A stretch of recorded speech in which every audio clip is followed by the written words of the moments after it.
In a peaceful little town tucked between rolling green hills and winding rivers, there lived a young boy named Aryan.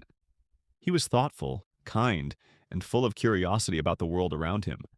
But deep down, Aryan struggled with something many people quietly deal with. He didn't believe he had any value. He wasn't the fastest in races, the top student in his class, or the most well-liked. More often than not, Aryan found himself comparing his life to others, asking the same question over and over. Am I good enough?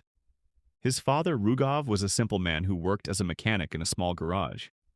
He was observant and wise, and he could tell his son was burdened. One afternoon, Aryan walked into the garage with drooping shoulders and a heavy heart. "Another tough day?" Rugov asked, wiping his hands with a rag. Aryan sighed. "I was the last one picked for football again. And in class? I don't know. It's like I don't even exist.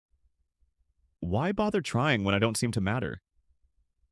Rugov paused, then reached into an old drawer and pulled out a weathered watch. The leather band was worn, and the glass face was scratched. He handed it to Aryan and said, "This belonged to your grandfather.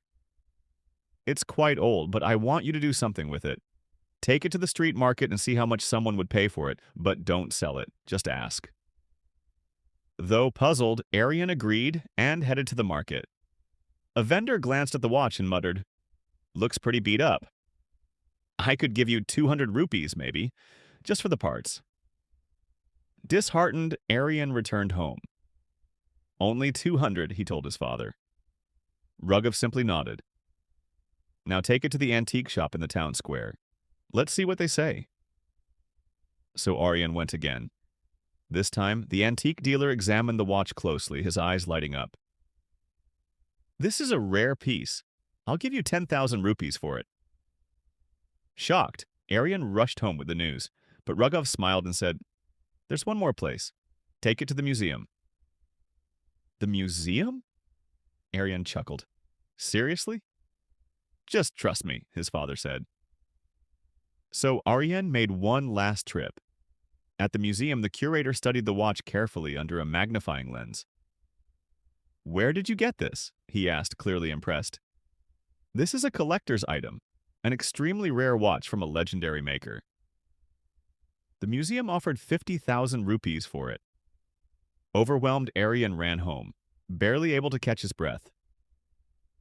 50,000! Can you believe it? Rugov sat him down and looked into his eyes. "Son, that watch hasn't changed. It's the same old watch with the same scratches and the same worn strap. But look how its value changed depending on who looked at it and how much they recognized its worth." He leaned closer and said, "People will always see you differently. Some will see nothing. Others will see your greatness. But none of that changes your true value. You are worthy, not because of what others say, but because of who you are." Aryan was quiet. The words sank deep into his heart. Rugov added gently, "Don't stay in places where you're not valued. Never let anyone treat you like you're worthless just because they can't see your worth. You are priceless. You just have to find the ones who recognize that." From that moment on, life still brought Aryan its share of struggles. But he stood a little taller, spoke with more confidence, and stopped comparing himself to others. He finally understood. His worth was never up for debate.